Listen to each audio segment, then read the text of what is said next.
Welcome back, listeners. Ready for another deep dive? Always. Okay, good, because today we're going deep into the world of NLP, NLP. neuro-linguistic programming. Yeah. And before you tune out thinking it's just some, fancy jargon, trust me, it's not. Oh, I know. It's way more than just buzzwords. It really is. We're talking about the subtle ways language can actually, shape our thoughts and actions. It's pretty powerful stuff. Super powerful. And guess what? Our source material for this deep dive is a YouTube video that throws around terms like dark NLP techniques.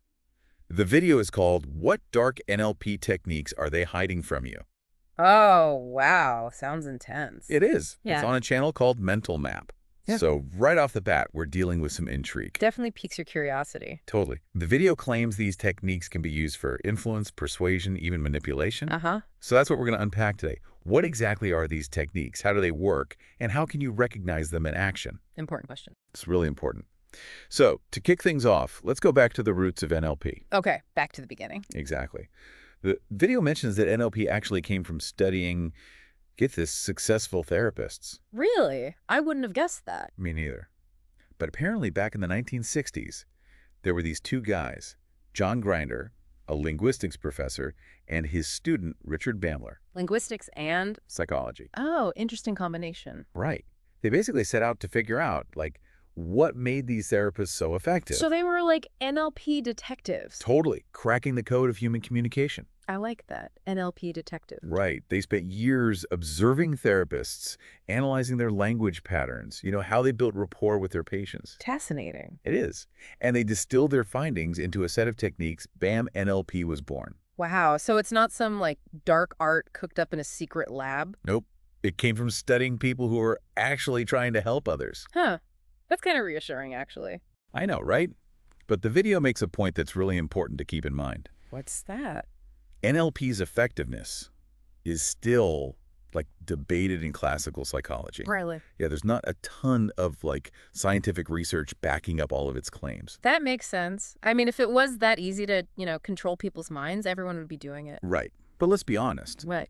The idea that you can, subtly influence someone with just your words Yeah. is pretty intriguing. Totally. It's kind of a little bit creepy, but also fascinating. Exactly. And that's where the whole dark side of NLP comes in. Ah, the dark side. Right. The video emphasizes that even, amateurs, people who've only learned a few NLP techniques, can use them to manipulate others. And often, the people being manipulated don't even realize it's happening. Wow. Okay, I'm definitely hooked now. Tell me more. All right. You asked for it. So what are some of these techniques? Let's get into the juicy stuff. Give me an example. All right, so one that really caught my attention is called attachment, but it's also known as mirroring. Have you ever noticed how when you're really connecting with someone, you kind of unconsciously start, mirroring their body language? Mirroring. You mean if they cross their legs, I cross my legs? Or if they lean in, I lean in? Exactly. NLP practitioners believe that subtly mirroring someone's behavior can actually trigger the release of mirror neurons in the brain. Mirror neurons. What are those? They play a key role in empathy and social connection. Oh, interesting. So by mirroring someone, you're tapping into their brain's wiring for connection. Yep. It's all about building rapport. That's sneaky. It can be. But again, the key here is subtlety. If you're too obvious about it, it comes across as, creepy or just plain weird. Yeah, like when someone tries too hard to be like you and it just feels off. Exactly. You want it to be natural and unconscious. Okay, mirroring makes sense. What else is in the NLP playbook? Well, once you've established that initial connection, the next step is to build what they call rapport. Rapport. Basically, you're creating a space where the person feels comfortable and receptive to what you have to say. Gotcha. So you're not jumping straight into persuasion, but rather setting the stage. Precisely. The video gives this example of saying something like, "I'm just like you, I also love hiking in the woods," to create that sense of shared interest. Oh yeah, like finding common ground. Exactly. It's about subtly shifting the person's state of mind. So once you've mirrored their behavior and built that rapport, then you can start to subtly lead them towards your desired outcome. ooh, sneaky. It's not about forcing them, but rather gently nudging them in a particular direction. The video uses this analogy of a dance where you're leading but also following, responding to their cues and subtly influencing their movements. The NLP dance. I like it. Right. But okay, let's get specific. What are some of these verbal dance moves that can subtly influence someone? Like, what are we actually saying? Well, one that's often used in like sales and negotiations is called the 3 yeses technique. 3 yeses. Okay, tell me more. So it's based on this psychological principle of commitment and consistency, basically. Wow. You get someone to agree to 2 small things, Okay. which then makes them more likely to agree to a third, bigger thing. Ooh, interesting. Our brains, like, crave consistency. So once we've said yes twice, Yeah. it becomes harder to say no, even if the third request is, a bigger commitment. Wait, is this like that foot in the door technique I've heard about, Yeah. where you start with a small request to get someone to agree to something bigger later on? It's similar, but the 3 yeses focuses specifically on that pattern of agreement. So it's not about the content of the request, but the act of agreeing itself. Exactly. The video even mentions a connection to like what's sometimes called gypsy hypnosis, Yeah. where the hypnotist rapidly gets you to agree to a series of statements, building momentum towards a final suggestion. Whoa, okay. Now that is getting a little freaky. It is, right. Yeah. And that's why understanding these techniques is so important. It's not about becoming a master manipulator yourself, Right. but about being aware of how these subtle tactics can be used, both for good and for, well, not so good. Okay, I'm officially hooked. What other mind-bending techniques does this video reveal? Give me more. All right, well, one that's both fascinating and a bit unsettling is called switching attention. Switching attention? Like when your dog suddenly gets distracted by a squirrel Oh, yeah. and forgets all about the treat you were holding. Yeah, happens all the time. It plays on our limited attention spans by Yeah. diverting our focus, even momentarily. Okay. It creates a kind of a blind spot where we're more susceptible to suggestion. Good blind spot. The video uses the example of like a cashier being tricked by a fraudster who subtly shifts their attention, causing them to miss like crucial details. Oh, wow. That's kind of scary. It is, right? It's like a Like, magician's sleight of hand, but with our minds instead of object. Right. Okay, that's wild. And that's why awareness is so important. By understanding these techniques, we can become more like discerning observers of our own thoughts and actions, recognizing when someone might be trying to subtly influence us. Okay, I'm starting to see that. Good. Yeah. It really is like magic when you think about it, the way these techniques can subtly shift our perception. Mm. Another one that plays with our perception is called reframing. Reframing. Okay, that sounds interesting. Break it down for me. Think of it as like putting a positive spin on things, but in a way that kind of changes the entire meaning. Okay. The video gives this great example. Instead of saying he's stupid, Yeah. you might say he takes a little longer to appreciate the situation. It completely shifts the perspective, right? Well, yeah. It's like turning a negative into a positive without actually like denying the original observation. Yeah, Sneaky. it is. Reframing is all about like altering the meaning we attach to events or people. Right. By changing the language, we change the emotional response. And ultimately influence how someone perceives reality. It's subtle, but powerful. Okay, so we've got mirroring, building rapport, leading with the 3 yeses, switching attention, and reframing. I'm starting to feel like I need a cheat sheet just to keep up. Well, get ready to add another one to your list because this next technique is all about appealing to people's desire to appear competent. Ooh, okay. I like that. Who doesn't want to appear competent? Right. The video calls them trap words. Trap words. Okay, you've definitely got my attention now. What are we talking about here? Think about phrases like, you've already realized that, or how do you know? Yeah, okay.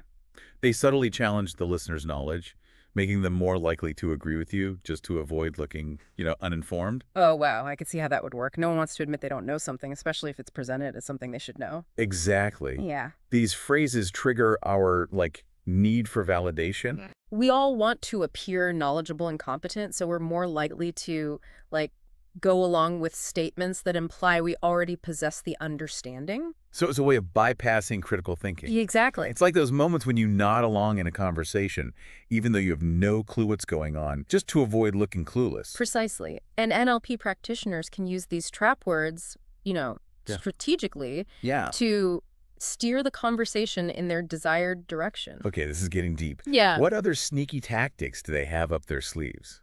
Well, this next one is less about words and more about, disrupting expectations. Okay. It's called break in the pattern. Break in the pattern, like suddenly doing something unexpected. Exactly. It could be like an unusual phrase, a sudden change in volume or tone, or even like a physical gesture. Okay. Anything that like disrupts the usual flow of interaction Right. to make the other person more receptive to what you say next. So it's about throwing them off balance so they're more open to suggestion. Kind of like a mental head fake. Exactly. It's like shaking up a snow globe. Ooh, I like that. Everything settles differently once the disruption settles. Right. Think about those moments when someone does something completely unexpected. You're more likely to like pay attention and remember what happens next. Okay, I'm starting to see how all these techniques can work together to create a pretty powerful toolkit for influence. Mm. What else is in there? Well, this next one is a classic negotiation tactic, the illusion of choice. Illusion of choice. Sounds intriguing. It's all about giving someone a choice between two options, both of which are like favorable to you. Okay. The video uses the example of asking a child, do you want to do your homework now or later? Right. Either way, they're still doing their homework. Right. It's like those, would you like fries with that? Moments you're getting a choice, but it's not really changing the outcome that much. Exactly. It plays on our desire for like autonomy. Even if the choices are limited and pre-selected, the act of choosing makes us feel like we have control, so we're more likely to, comply. It's a subtle way of steering someone towards your desired outcome without them feeling like forced. Okay, that one's definitely going in my mental NLP tactics file. What else do we have? This next technique is about like tapping into our shared values and beliefs. Okay. They're called truisms. Truisms, like those quotes you see on inspirational posters. Kind of, Yeah. but in this context, truisms are like universally accepted statements that are hard to disagree with. Okay. And that's what makes them powerful tools for persuasion. The video gives examples like, Yeah. all people strive for happiness, or every business person seeks to make a profit. Right. Okay, I see. So by framing your argument within these like universally accepted truths, you're making it harder for someone to disagree without looking like they're going against like common sense. Exactly. It's like creating an us versus them dynamic where disagreeing with you means disagreeing with like basic human values. That is sneaky. Okay, what else do we need to watch out for? Well, this next technique is a bit more concerning because it's all about like overloading the listener with information Okay. to make them more suggestible. The video calls it dumbing down, which sounds kind of harsh, It does. but it's essentially about overwhelming someone's cognitive capacity. Dumbing down. So like when you're trying to explain something complex and you just end up confusing the person even more. It's similar, but more like intentional. It involves, bombarding the listener with information, jumping between topics, using complex language to essentially like wear down their critical thinking faculties. So it's like that feeling of information overload you get when you're trying to process too much at once. Yeah. Your brain just kind of shuts down and goes into autopilot. Exactly. And when we're in that overloaded state, we're more likely to accept what's being presented to us without like questioning it. It's a form of manipulation that can be very effective, especially if the person delivering the information is seen as, an authority figure. Okay, that's a Yeah. bit scary. It's like they're hijacking your brain by Yeah. overloading it with information. What other mental hijacking techniques should we be aware of? Well, this next one uses questioning. Okay, Not for like genuine clarification, but for manipulation. gotcha. It's called intentional interrogation. Intentional interrogation. Yeah. So it's like using questions as weapons. Essentially, yeah. It's about like wearing down the other person's resistance through persistent questioning. Even if you don't genuinely care about the answers, it can create a sense of like pressure and obligation to respond, often leading the person to make concessions they wouldn't normally make. So it's not about seeking information, but about using questions to like control the conversation. Right. And wear the other person down. Precisely. It's a tactic that can be particularly effective in situations where there's a power dynamic at play. Okay. Like a boss questioning an employee or a parent questioning a child. Right. Okay, I'm starting to see a pattern here. A lot of these techniques seem to be about bypassing our rational minds and tapping into our emotional vulnerabilities. It's pretty sneaky. It is, and that's why understanding these techniques is so important. Right. It's not about becoming a master manipulator yourself, Right. but about recognizing when someone might be trying to use these tactics on you. Okay, so we've got intentional interrogation, What else do they have in their bag of tricks? Well, this next one is a clever way of like disguising commands as questions. Okay. It's called the question command. Question command. Okay, that sounds like a contradiction in terms. How does that work? So instead of saying, pour me a cup of coffee, you might say, could you pour me a cup of coffee? Ah. It sounds less demanding, but the intention is the same.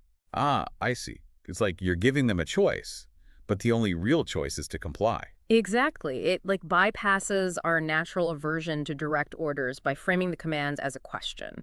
It creates that illusion of choice, making us more likely to comply without feeling, coerced. Okay, that's a subtle one. I'll have to listen closely for those question commands from now on. What else is in this NLP arsenal? This next technique is all about playing the role of the disinterested observer Okay. to extract more information. It's called false inattention. False inattention.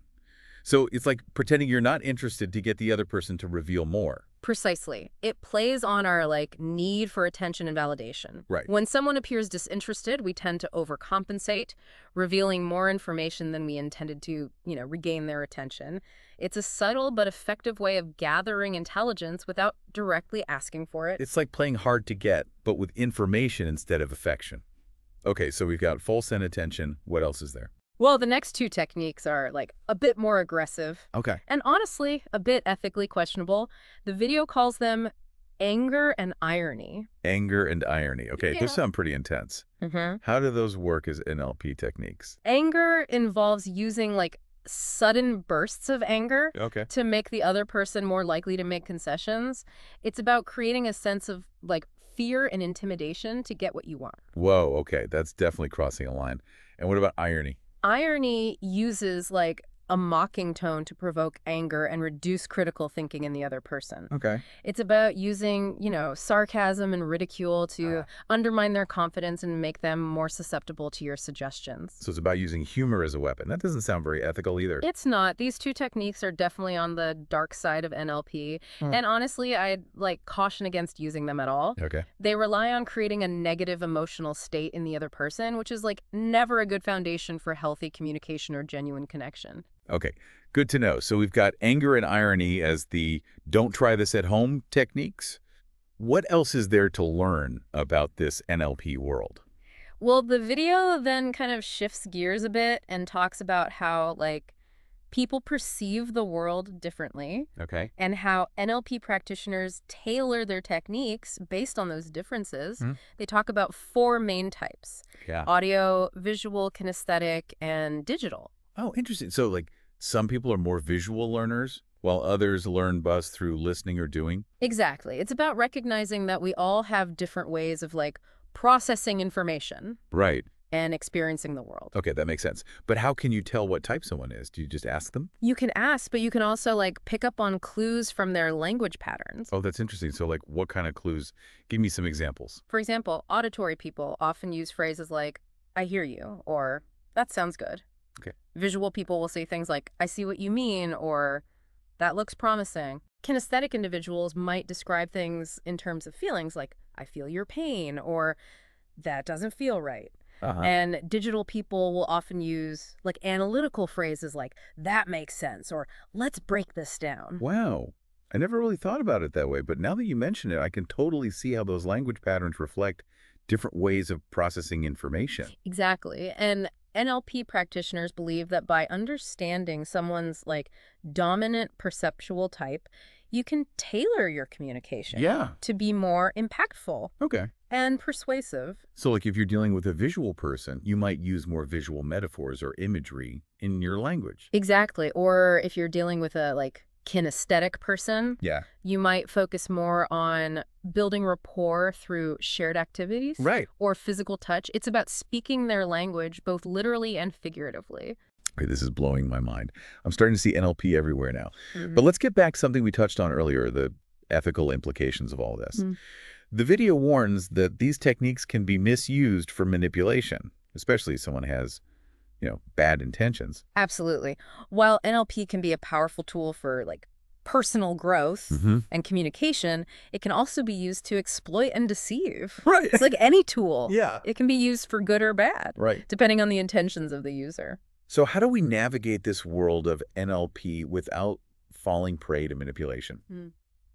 What are the red flags to watch out for? That's the million-dollar question. And the answer is, like, complex. Yeah. But I think the most important thing is awareness. Awareness. Now that you're familiar with the techniques, you'll start noticing them everywhere. Go Pay ahead. attention to how people use language, body language, tone of voice Right. to influence your thoughts and actions. It's like we've unlocked a secret code. Ugh. Suddenly we're seeing the matrix.